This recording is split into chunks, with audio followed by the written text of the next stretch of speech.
After 1:30 that we'll get proceedings underway, reconvene the hearing of submissions on the Napier Proposed District Plan, and at this stage we're hearing from Napier BSL number 3. Good afternoon and welcome, gentlemen. Just before you introduce yourselves to us, just to let you know, and first of all thank you for pre-circulating your evidence and the summary of the evidence. We've read that material, you don't need to read that out to us, but of course you're very welcome to highlight key points and then we'll see if we have questions for you, but other than that, over to you. Thank you. Yes, my name's Cameron Drury. And with the microphones, you need to get real close to Real close? Yeah. That's all good. My name's Cameron Drury. I'm a planner with Strategy and here today to speak to the circulated planning evidence on behalf of Napier BSL number 3 Limited. With me today I have Mr Tom McKim. Tom, would you like to introduce yourself and give a bit of a background? Yeah, I'm the managing director of a number of Napier BSL number 3 companies. So there's sort of 3 through to 7, which are holding companies for properties that we own in Ahuriri and Napier. Probably more famous brand that I'm the managing director for is Big Safe Furniture Limited, which is Big Safe throughout New Zealand. And we also have Big Rural, which is a farming entity as well. Thank you. Yes, we circulated evidence and provided a one-page summary. I guess my intention was just to run through that very quickly Yep. and then hand over to Tom to just give a little bit of context around the interests and the concerns, and then happy to take questions afterwards or throughout. Yeah, we'll save our questions for the end. Yep. I think that's probably more helpful for you, so all go good. ahead. Okay, well, starting with the one-page summary, there were a number of submission points made. There was about 6. Jumping to the chase, 3 of them we considered were weighed and considered by the officer and have nothing further to say on those matters. So the evidence primarily focused on rules OVR8, Rule 6, Rule 9A and Rule 11. One of the key points that we wanted to make here was that the concern is really about the degree of regulation being placed over non-contributory sites. You would have noticed that there's no submission points relating to Group A, Group B heritage or contributory sites. It really focuses on the concern around enabling development of the non-contributory sites, and there was just a strong concern that the regulatory framework placed over those was A, not justified, and B, too strong. So the evidence really focuses on Rule R6, and the key theme there was to reduce the activity status from non-complying to discretionary for activities pertaining to the demolition and relocation of buildings on a non-contributory site. The next point there was in relation to Rule R9A. That rule applied limits to activities involving the external additions and alterations to a non-contributory site. The evidence seeks to increase the limits in terms of what can be done as a permitted activity. And then the last one there was Rule 11. And that was a rule pertaining to new buildings on a non-contributory site, and the key outcome there was to recognise that while we had originally opposed the restricted discretionary activity status, seeking a controlled one, the submission basically accepted the views of the officer for a restricted discretionary status, but suggested that relief could be issued in the form of precluding notification. Again, just recognising that the degree of regulation over a non-contributory site seemed too great.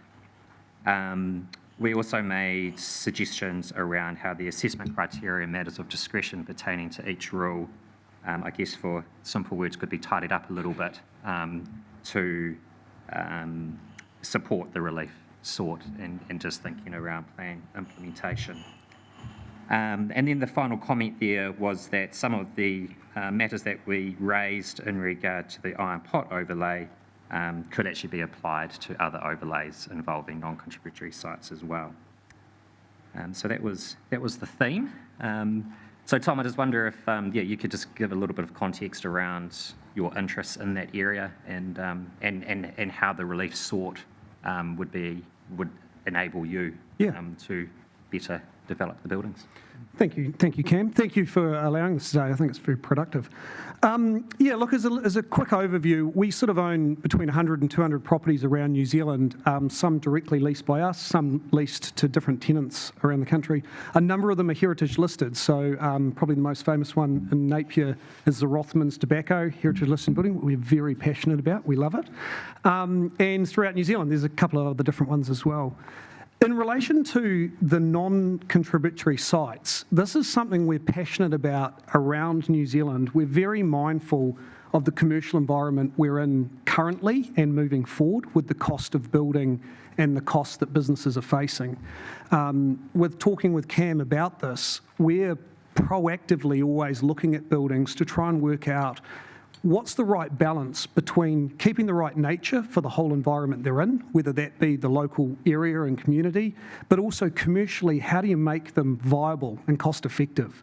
And I think there are a number of places around New Zealand, Wellington CBD being one, Dunedin being another, where that balance is not being striked correctly. And that's the power that you've got in this room with this done correctly, is getting that balance between protecting the buildings, having the right environment, but making them commercially viable. In my office leasing business, we've had in the last 2 years rent increases by 35%, and that is because of this natural cost of construction and regulation. I've got 9 construction jobs underway around New Zealand at the moment, which have taken 12 months or longer because of fire, structure, and other consenting issues. And it is making it virtually impossible to lease those properties. And so there's a real fine line, because we're very passionate about Ahuriri. We're very passionate about correctly growing it, making sure that the sensitivity is right, that we look after those older buildings, especially like the Wool stores. A number of them are not heritage listed, but at the same time, we don't want to see them be not used and dilapidated because the cost of refurbishing them is too high. And when I worked through this practically with Cam, we highlighted a number of our properties in Ahuriri this would affect. They're currently not viable to develop at the moment anyway because of those costs. Put another layer of cost or complexity on top, that probably puts it to a definite no. So I suppose it's the balance. You know, this is a tough area, because at one stage you don't want to be demolishing, and there's bad examples around New Zealand of that done terribly badly, but at the same time you want activity. And so from my point of view, we naturally try to protect that balance, but realising that you're trying to cover the larger areas and other developers and different people. So it's a real tough area. But the challenge at the moment that we're facing is that costs of operating are ridiculously high, and it's making it so hard to make it viable. And the way we look at it is an occupied building, a vibrant building, is something that's good for a building. So if you get that correct, then there's a good future. And I think things like where we've got Older Shores in a building directly opposite the Art Deco building, our Richmond Shipping building, where Vetro is, and Picnic. There's some really good examples of buildings that are occupied, cost-effective rentals, but done in keeping with what's good for the environment. Thank you very much for that. That's very clear, and I'm certain, I'm sure the issues you raise are not unique to Napier. I do a number of hearings around New Zealand and face these issues all around the country, so thank you for that. I'll just see if we have any questions for you, Commissioner Taylor. No. Brosnan? No, very clear. Thank you for the one-page summary. I can see the areas that we're still in contention. So, Mr. Drury, I've just got two questions for you, and then I've just got some follow-up work for the officers. Just looking at your paragraph 17,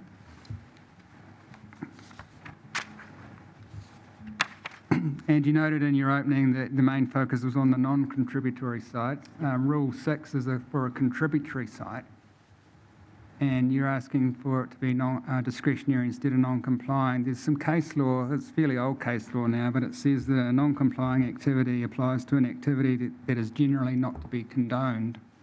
And I would have thought the demolition of a contributory site would fall into that category. It gives a much clearer signal about the starting point for those kind of applications. Do you have any response to that? Yes, I'd probably lean into the points I've made. I would think that a discretionary activity status would still enable Part 2 matters to be taken into account, would still enable assessment criteria to be taken into account. And I think with dealing with a lot of heritage applications in the past, they all come with their different circumstances.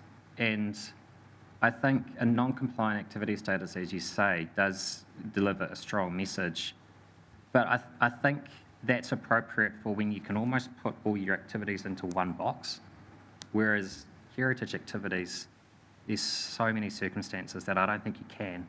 And I think there's a risk that as a result of a non-compliant activity status, you may actually create an unintended precedent, which might be appropriate for some, but maybe not appropriate for others. So it's almost as if it's a little bit safer to have that flexibility while still, as I say, discretionary activity status, you can still consider everything, you can still notify, you can still have a hearing, you can still decline. Yep. So So if I was to summarise that and put it back to you, he's essentially saying that because heritage issues are inherently subjective, discretionary is a better starting point than non-compliant. yes. Okay. And just my second question was at your para 25.3. And just in terms of the increases that you're asking for the area, so the 250 metre squared and the 100 metre squared, just what's the provenance for those increased areas?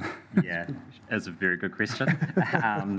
I guess when we had that discussion. Yeah, we did. I suppose it's around the commercial reality of office spaces or uses of buildings. That's a lot of the areas that you were looking at. The buildings are of a bigger nature, so that they're not really going smaller than 100 square metres, hence those measurements. And also, I think part of it also too on some of the stuff in Ahuriri is a flow-over effect of protecting the CBD, so ensuring that you're not pulling out smaller stuff. Okay. Yeah, and I don't have a lot to add. It was okay. really just scale and previous experience on what minor alterations and additions may look like. Okay. So it's mainly driven from commercial considerations. Correct, yeah. Okay, well, that's good.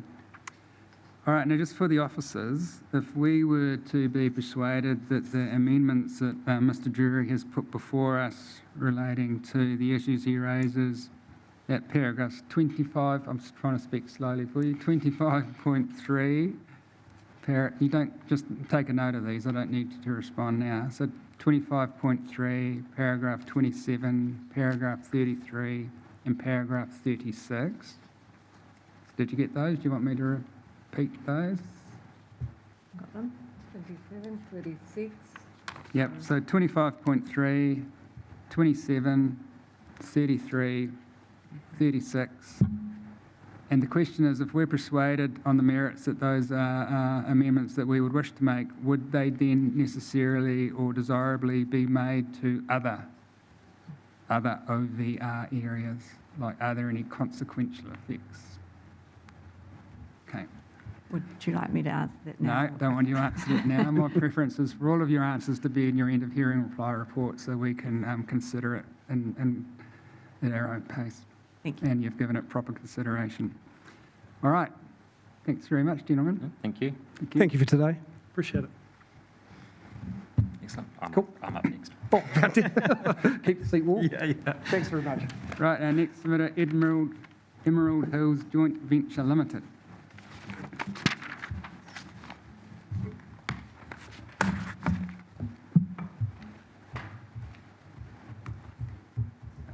Just a minute.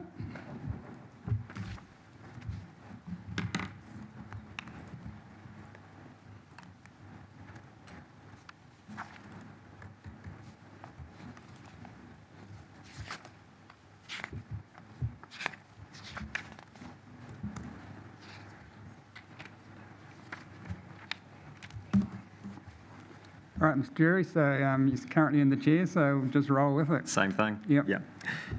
Okay, well, I guess for clarification, this piece of evidence is in relation to the public access chapter, not the heritage, so I just wanted to clarify that.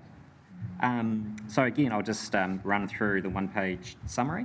So the background to the submission points of Emerald Hills JV on the public access chapter was primarily around the map included in the district plan identifying the indicative public access routes. Emerald Hills' submission was that that should be removed on the basis that the Mission Hills structure plan already has detail around access ways that are anticipated through development of that structure plan.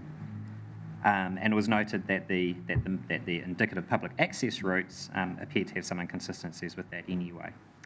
So the view was that that should be removed and that the establishment of access ways be enabled through the subdivision process, as once you're able to consider the granular design features of a subdivision layout.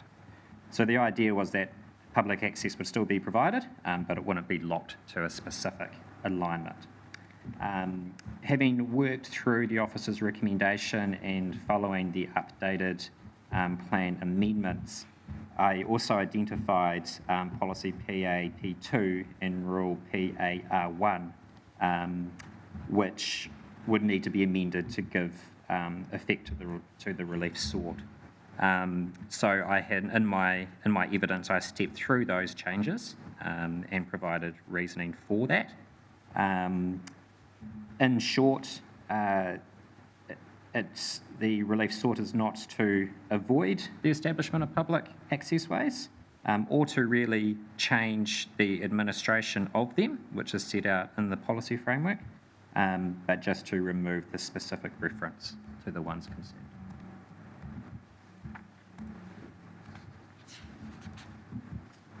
Is that it? Nothing else to add? Okay. Questions? Commissioner Brosnan? Very clear. Mr. Taylor, just one question from me. In terms of PAP2, and understand the issue you're drawing to our attention, just put to you an alternative approach would be to have wording that would say indicative public, this isn't quite the correct wording, but indicative public access routes that are confirmed at the time of subdivision. So Yep. that kind of formulation, would you have a response to that? No, I think that provides the clarity around the time and the mechanism. Yeah. Are you happy to just do some wordsmithing for us and come back with a version of PAP2 that captures that kind of concept? And if that could be supplied to our hearing administrator within the next few days, that would be great. Yep. So I've just noted here at the time of subdivision. Yeah. So the indicative, basically the indicative public access routes would need to be confirmed at the time of subdivision. So a bit of a bob each way. Yeah, that's right. So we don't lose the signalling of them, but taking on board your concerns that they'd need to be confirmed.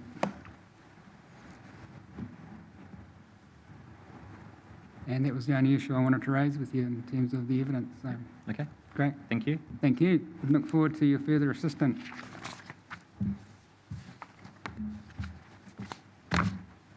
Well, we're running ahead of schedule, aren't we? We are. I've given them checks, but I think they would summarize. Sure. Are you able to contact the telecommunication companies and see if they can come on earlier?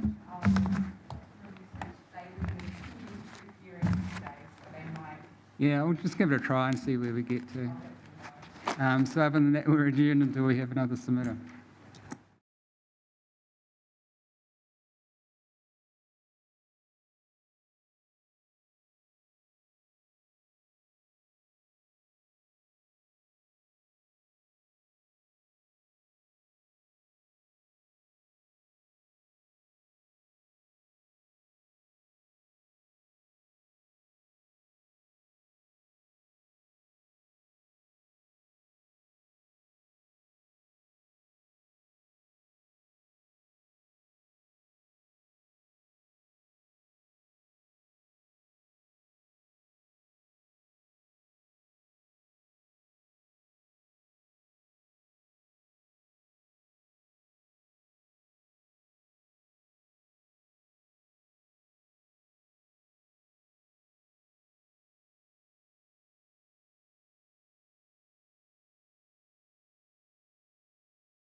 We can't hear you.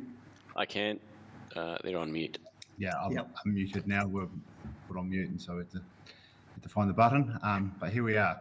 Right, good afternoon and welcome. Thank you very much for accommodating coming in early. We appreciate that. We have a deadline. We need to be out of this room by 3:30, so we're trying to be as efficient as we can.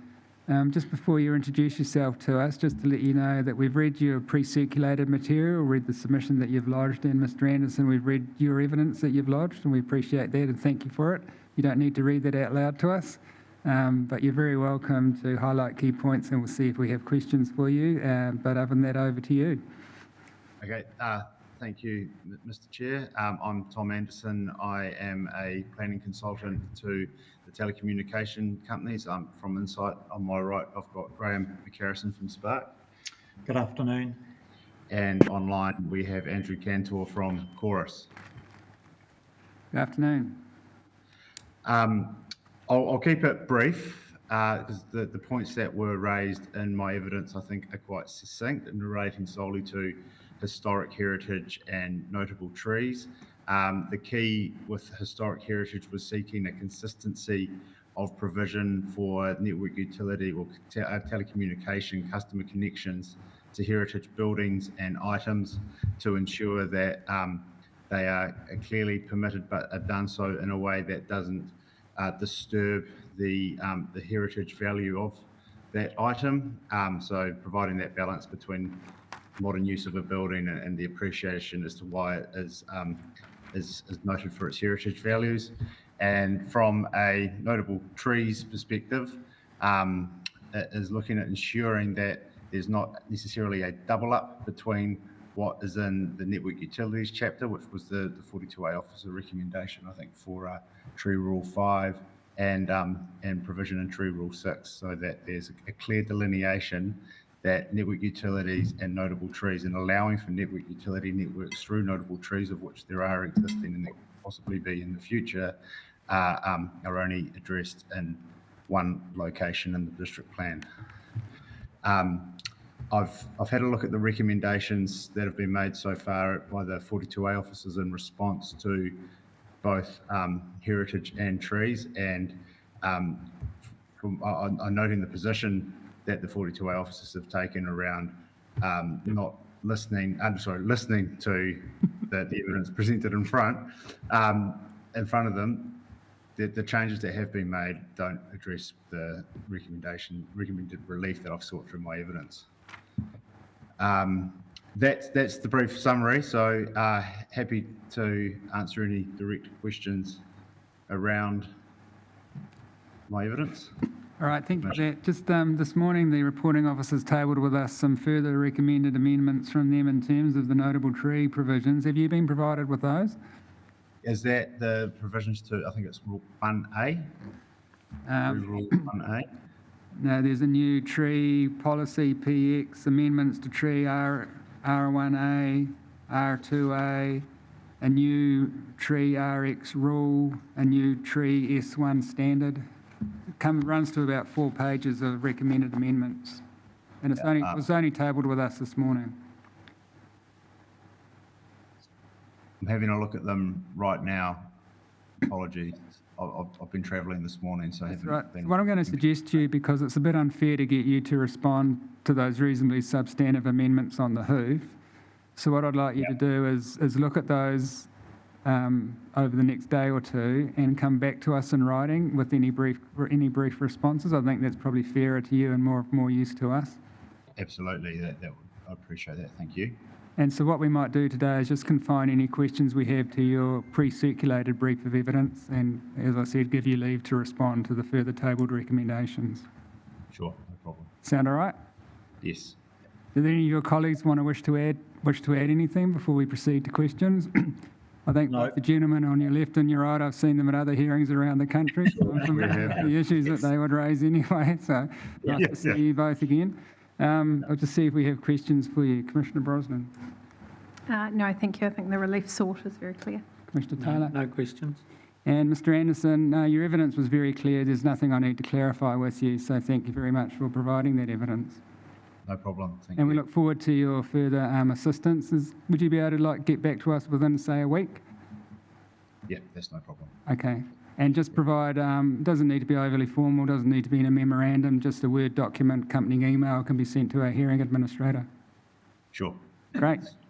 Great. Thank you, gentlemen. Thank you. Thank you. Goodbye. Bye. Right, Martin, if you want to come up to this table and bring your team with you and bring extra chairs if you need them. Apologise for the size of the table.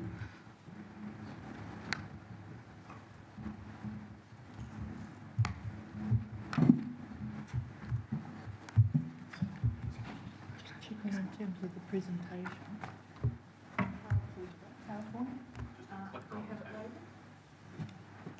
Oh, please,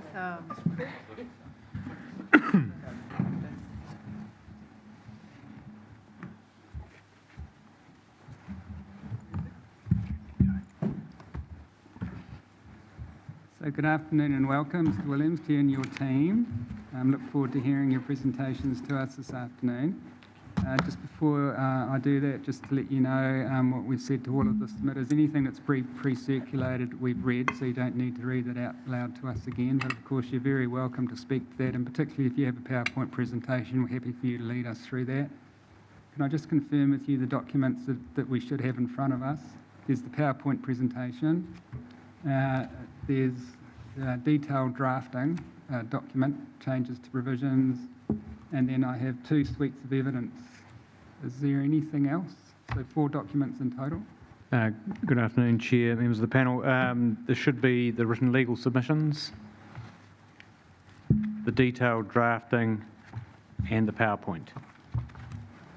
Yep. Thank you. Got that.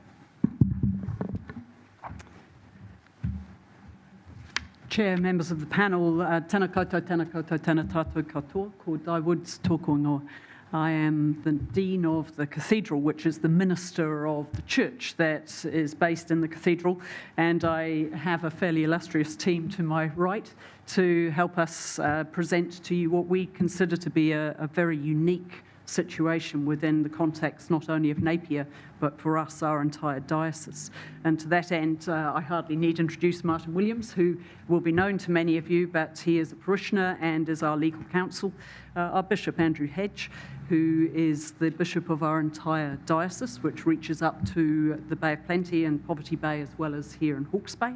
And then Dale Meredith, who is also a parishioner but has expertise as a planner, working normally in the regional council context.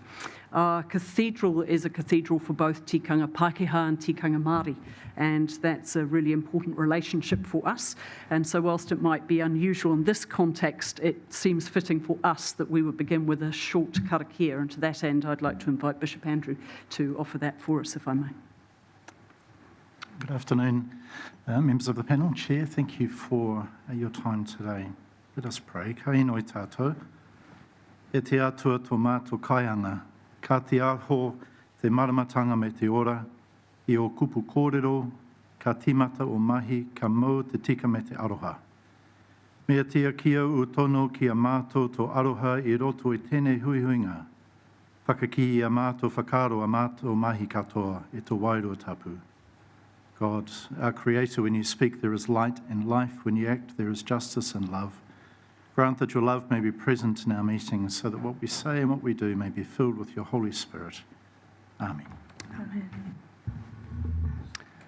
Thank you again, Chair, members of the panel, and to the staff for accommodating the one slot, in particular for both the board and the parish.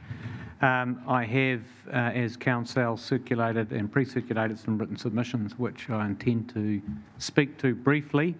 But what I would rather do and ensure that the time is applied, perhaps in preference to other presentations from Bishop Andrew and then Ms Meredith in turn, which will be speaking to the PowerPoint slides.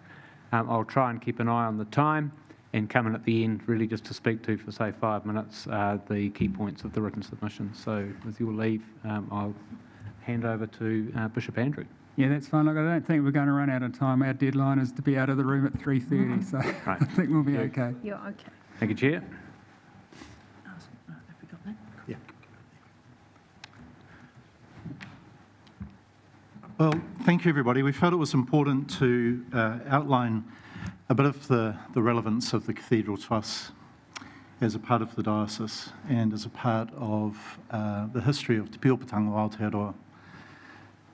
The cathedral itself as a church gets its name by virtue that it is the place where the bishop's seat, the cathedra, resides.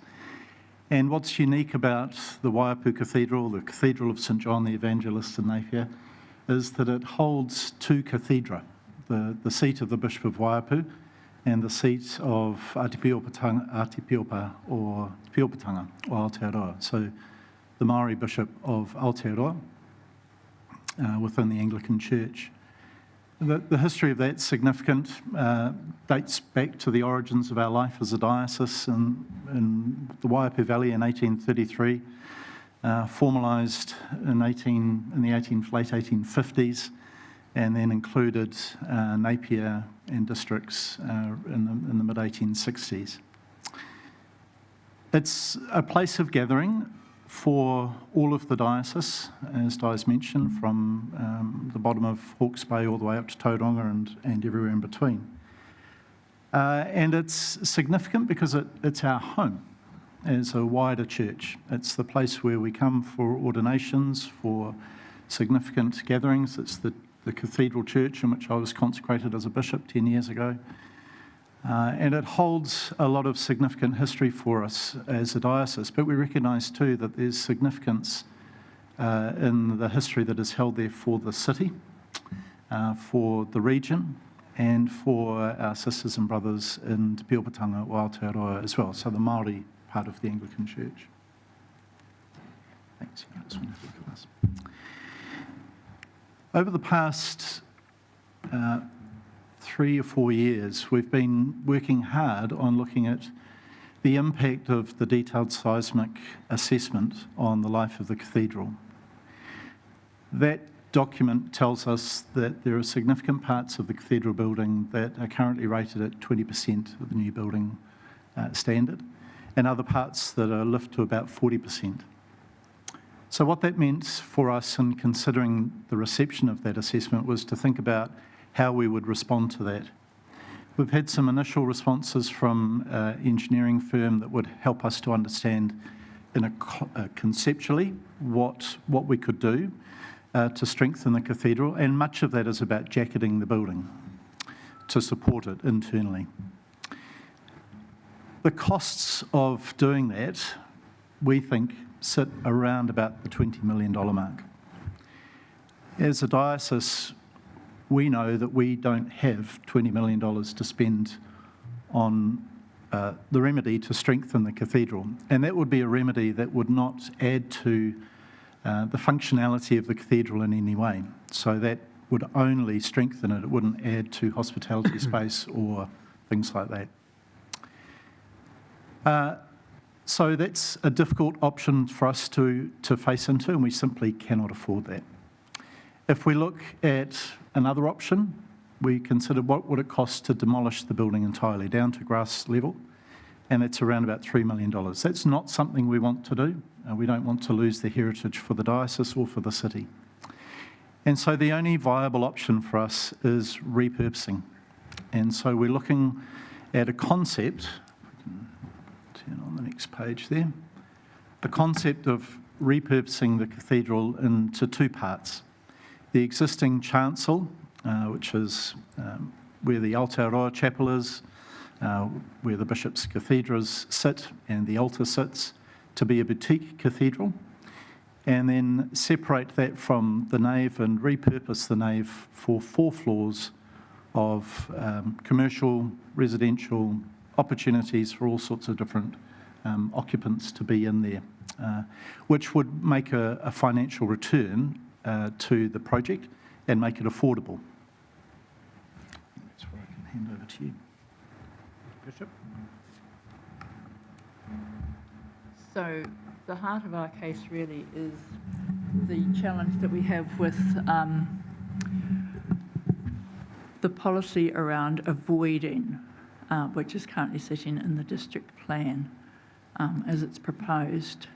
So it's our view that the RMA requires us to protect historic heritage, and that is slightly different to the concept of avoiding, which is to do with preventing the occurrence of damage too. So we'd like you to focus on how we can protect, or how we can protect the heritage of this cathedral.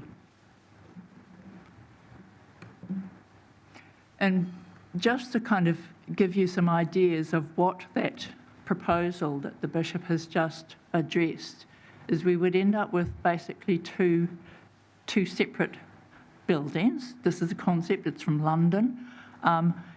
It would be joined by a public laneway, which would give you more connectivity of this area with the central commercial area and into the back area behind Vinci's, the lovely pizza shop. Could be glass, could be anything, but the concept is you can keep the heritage outline, but you can adapt to meet modern requirements and to make the building as a whole far more functional.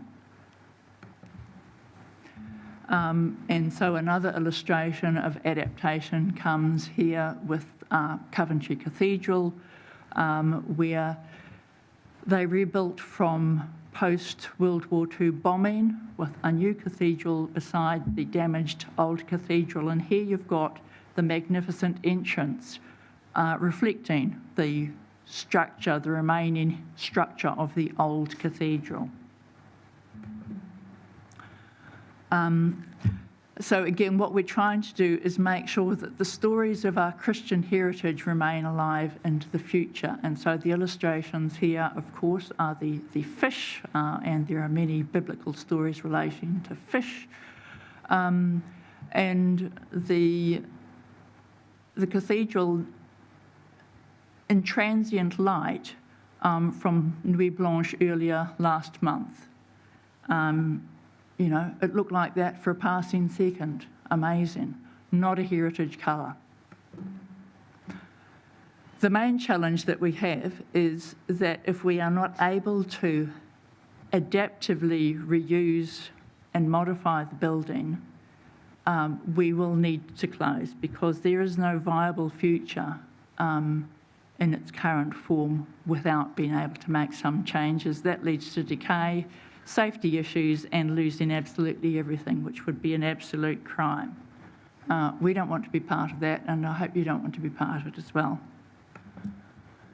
Quickly zipping through in terms of nationally, what we're facing is shared with many other cathedral buildings, Christchurch of which is the obvious one, which has come to a grinding halt with a significant funding shortfall. Taranaki Cathedral has also halted its progress because they've run out of money.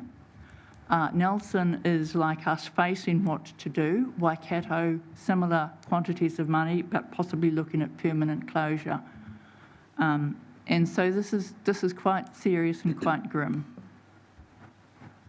In terms of the types of costs that heritage bring, we've got the Brazen Head development, which has been done by the diocese. It's next door to the cathedral. The actual assessment for doing heritage work is relatively low in terms of the costs that have been met to date. There is a cost in retaining the facade going forward, but these costs pale into comparison with the cost of actually doing the seismic strengthening work. It really is the seismic stuff which is proving the serious challenge. And on top of that, of course, is the significant jump in insurance costs, which everyone is facing, whether you're a resident, a business, or indeed a council. The cathedral is also facing a huge increase in insurance costs. And so the consequence of that is that we are actually in an unsustainable financial situation. So the way forward basically is adaptive reuse. Thank you. Hand it over to you, Dean Dye, just because we have started to air some of the possibility of making these changes to see if there is objection and where that objection would be coming from in the community. So very briefly, before inviting Martin to speak to the legal side of things, we've done our best to connect with the public and obviously with our own parishioners. Our parishioners fall loosely into two categories, those who come often and those who come occasionally. So those are really two different groups of people. And as we have canvassed those people, all of us share a heart for preserving something of the cathedral as it is, but we can't afford to run it as it is. So why would we strengthen it as it is, knowing that it would then be beyond our ability to service it? Being able to have this hybrid of something being kept and something being repurposed was like someone throwing a light bulb on, and suddenly there was hope that we could keep a part of it, make sure that we continued to have a cathedral on that piece of land, and yet do it in a way that was cost effective and manageable for us in the future, but only if we have rules that permit us to do that. We held an open day recently, and a number of members of the public came. All were sympathetic. Most of them said, "Oh, wow, now we understand the dilemma that you're in." None of them brought out their quasi-checkbooks and offered to pay not only for strengthening it, but for the extra more than $100,000 a year we are short for running the building. That's how far out we are. It's simply not sustainable as it is, and there is no point in us trying to strengthen it as it is. Martin.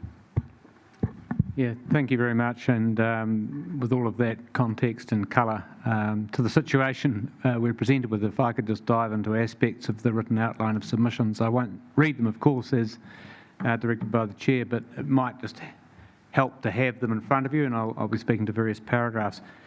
In essence, in addressing paragraph 2, I'm submitting that the board and the parish have been placed in effectively an impossible position, caught in what I've described as a legal paradox as a result of the council's overall regulatory response as it affects the future of this building. On the one hand, there's a Building Act notice that's been issued saying undertake seismic strengthening work, and we understand from the advice that that's got about a $15 million price tag.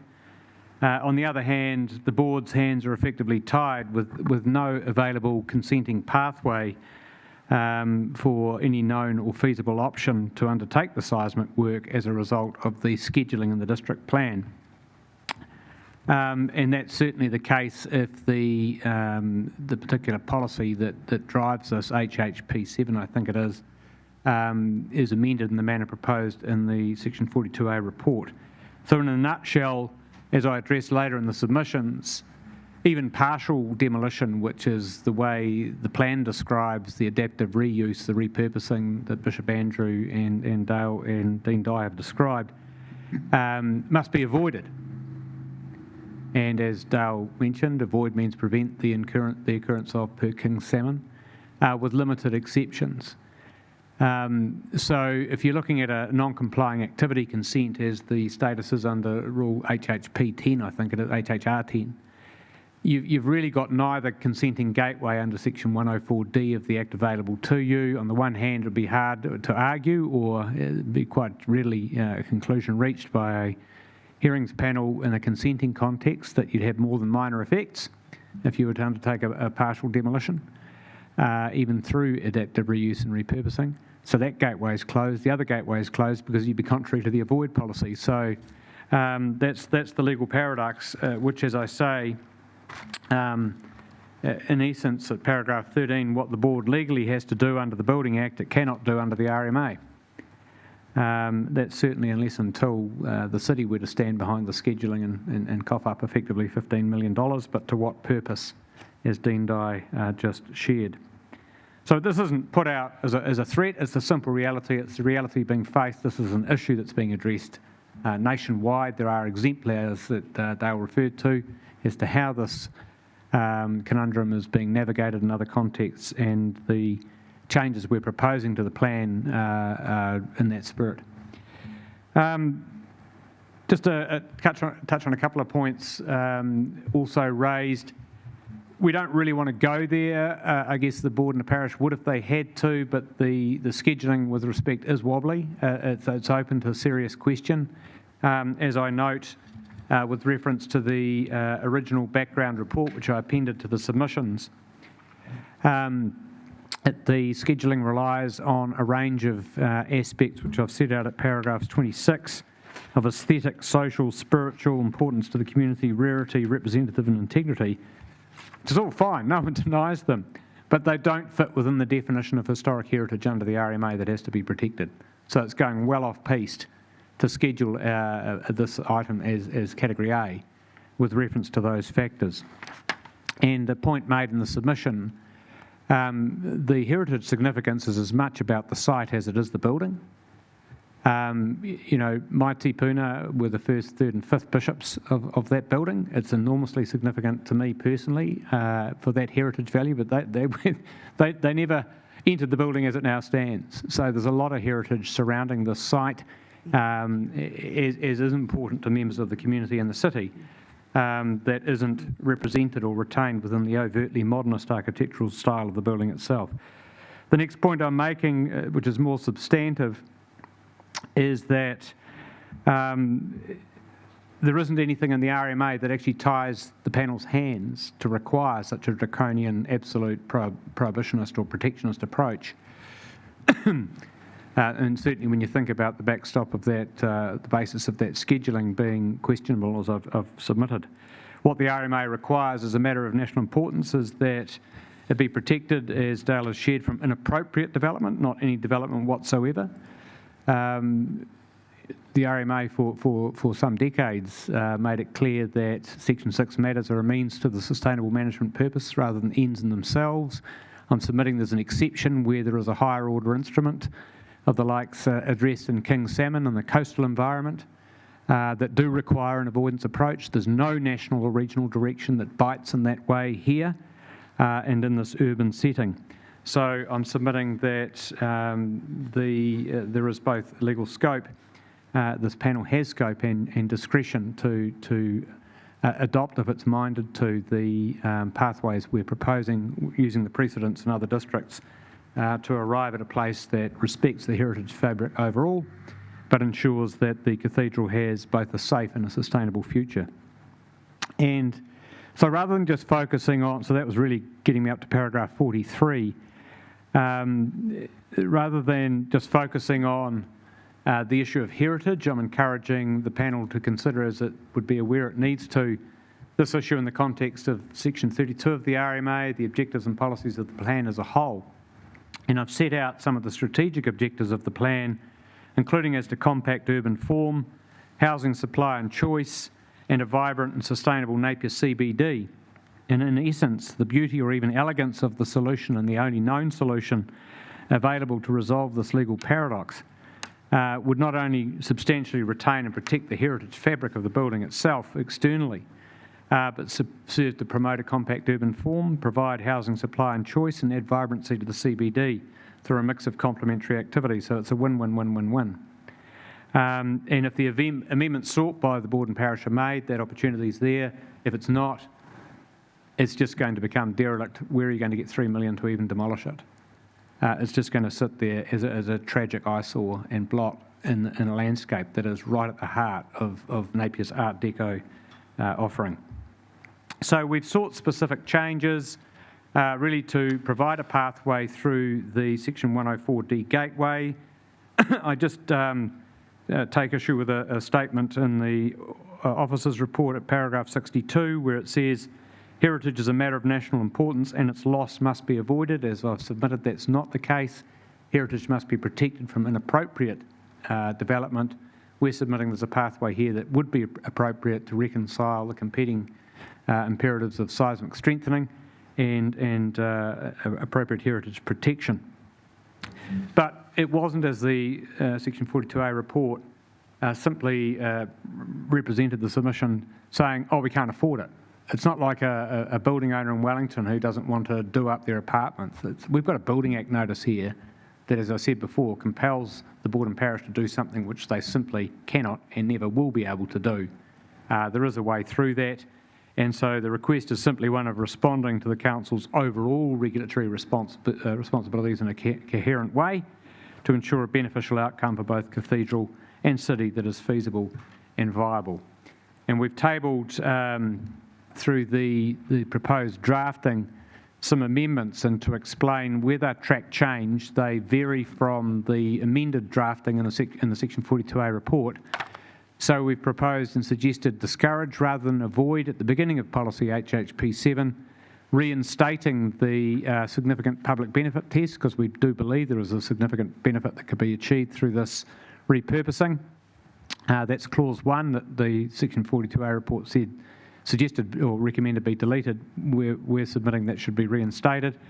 We're submitting, as requested in the underlying submission, an additional exception where partial demolition is necessary to enable seismic strengthening work to be completed and the heritage fabric of the building is substantially retained. Clause 4 would require that there's no other practicable option to that. We're proposing restricted discretionary activity status and a new policy dealing with adaptive reuse so that you can really focus on those parts of the heritage item which have the greatest heritage value and ultimately produce an outcome which not only, as I said, substantially retains the external fabric, but actually likely produces a greater opportunity for appreciation of those values in the longer term. Those are my submissions. That's the evidence we wanted to present, Chair, members of the panel, and we're happy to take any questions. Thank you very much for that. As one might expect, that's a very clear and comprehensive set of legal submissions and accompanying evidence from your team. So thank you very much for that.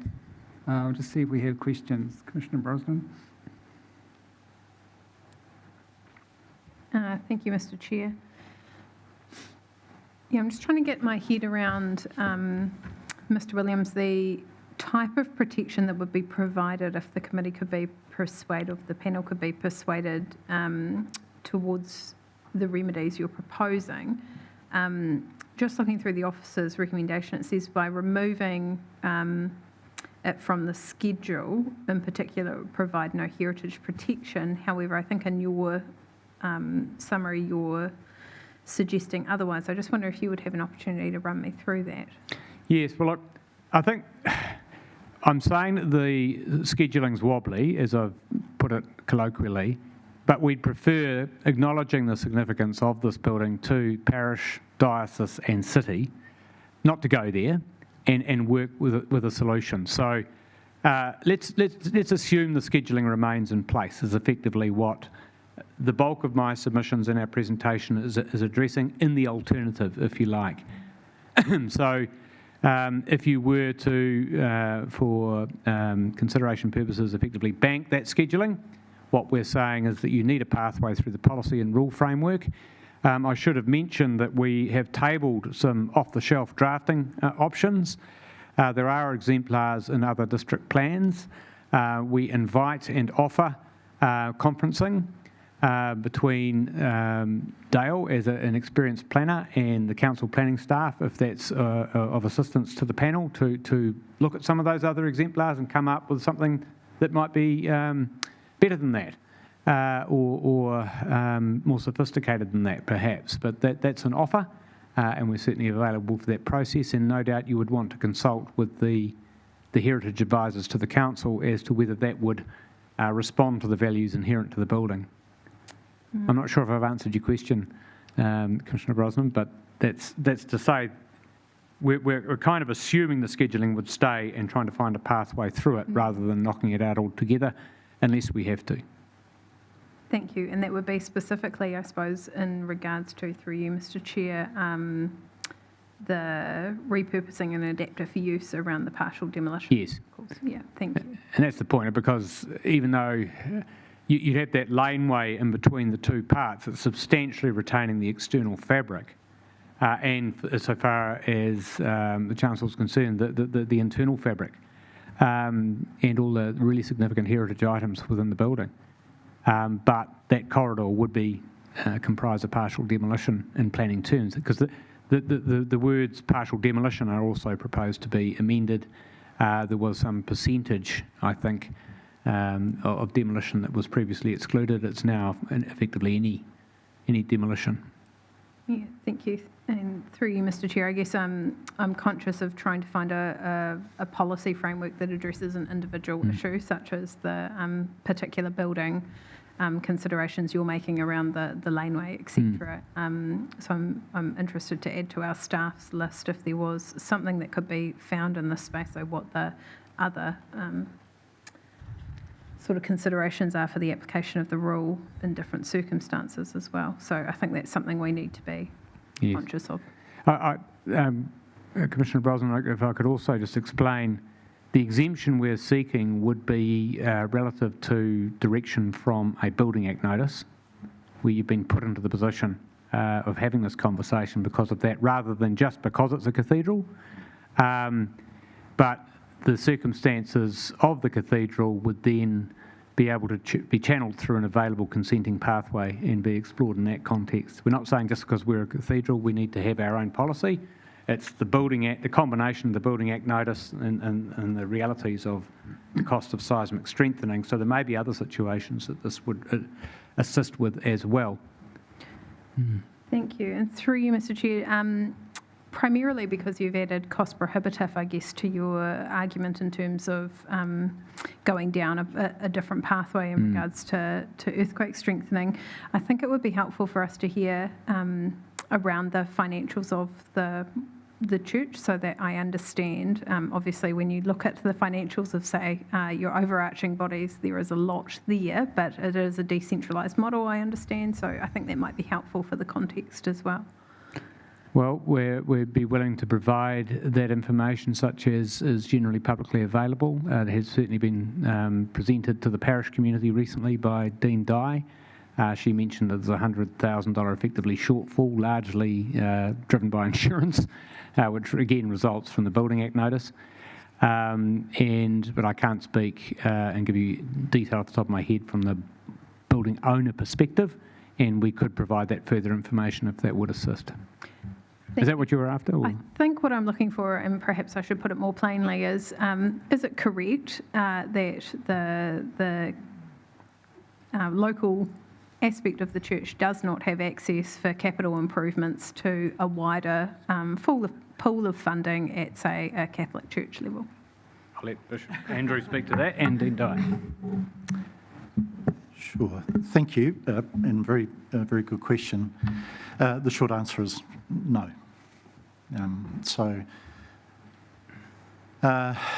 The parish itself relies on the reserves that it's gathered over many years with people offering donations and bequests and so on, as well as the general day-to-day running costs being afforded by the giving of parishioners and income from investments. And that's replicated across the diocese. So there's no one large pool of money that the diocese has access to enable support of this kind of work to take place in any one particular place around the diocese. So for this parish church to be strengthened, to spend $20 million on that, $15 to $20 million would be a case of the parish itself doing the fundraising, obviously with support from around the diocese and around the city. And the evidence that we've shown or the examples rather, that we've shown of other places, other cathedrals in the country that are facing the same situation, as well as the reality, the financial reality of where we're at in this particular season in the life of Hawke's Bay, for example. There's very little chance that we would conceivably come close to raising $15 to $20 million for that purpose. There are two issues, I suppose, that there are the day-to-day running costs that are ongoing, and then there's a special event such as fundraising for work such as this. And both have problems. So we are very grateful recipients of $50,000 a year from the diocese to keep us afloat. We are the last cathedral in the country that still receives money from the diocese towards our normal running costs. The last remaining cathedral still gets $20,000, and they're on notice that that's about to dry up. It's a very different church than it was 30 years ago when this building was in full swing. So we're struggling on a day-to-day basis. The idea of then and trying to raise this sort of money as well, it's just impossible. So we're faced with the double whammy at a local level. The diocese is as supportive as they can be, but there is no more, and there are clearly other buildings within our diocese that are also earthquake prone and are also needing every little bit of help they can get. So we are but one church within the wider diocese. Thank you very much. I find that valuable in terms of assessing that heritage value cost prohibitive statement that's in there with regard to, I guess, community bodies versus, say, independent development. So, which, of course, the rule that we come up with needs to accommodate both. Thank you. Thank you. No, I don't have any questions. I just make a comment that I've just returned from Ireland and had the opportunity to visit a number of cathedrals, and I think it's an international problem because there's so many that are currently being renovated, and interested in Commissioner Brosnan's questions relating to funds available, because I was able to see where many of the cathedrals overseas had access, and you've demonstrated some of those in your presentation, so thank you very much. Yeah, Taranaki Cathedral got about $12 million from the Provincial Growth Fund. The new RIF is really about other kinds of natural hazards and resilience, and this wouldn't qualify. I think the Cathedral Parish did the most amazing fundraising campaign it could have dreamed of several years ago and raised $700,000 for the organ. 15 million is simply a moonshot, probably beyond that. Thank you. So, Mr. Williams, I don't have any questions in terms of the issues that you're bringing before us. They've been very clearly made out. What I'd like to focus on is potential relief in terms of amendments to the district plan provisions, and particularly HHP 7 and HHR 10, the rule. And what I would encourage, or would actually like to take up your offer of conferencing between yourself and your planner and the council staff. Thank you. Particularly if you can draw on examples from other district plans that have faced this issue and come up with their own solutions. I think that would be very useful for us.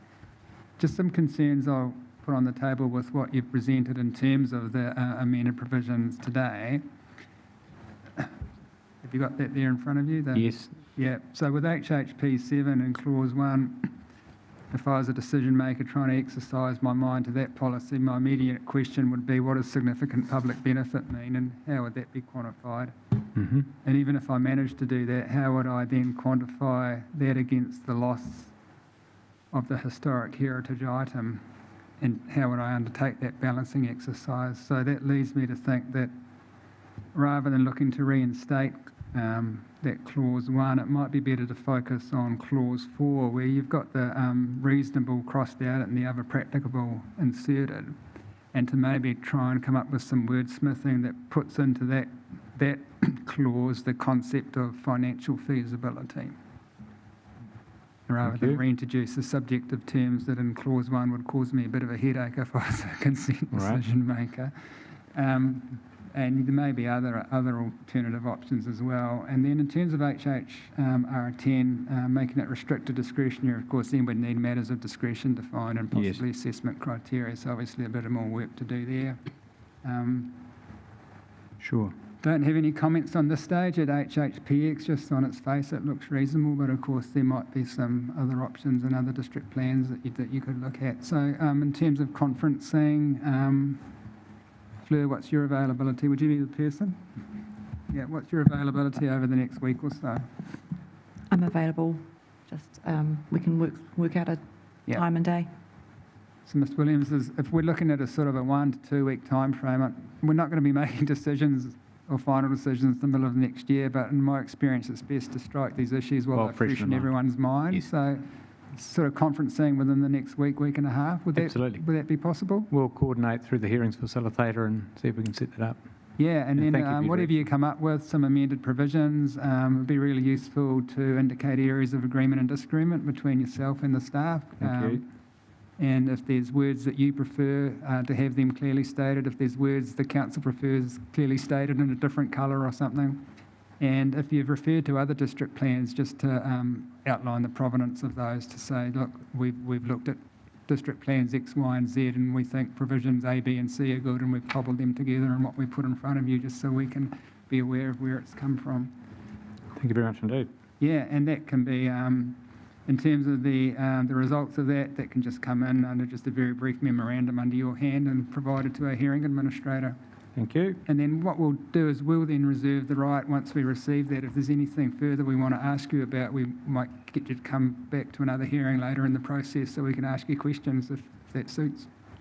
Thank you very much, Chair, Yeah. members of the panel. It's most helpful, and we willingly participate in that exercise. And thank you to the staff also for, it must be a very, very busy and demanding time on the council staff at the moment. So appreciate finding some time that's available to them.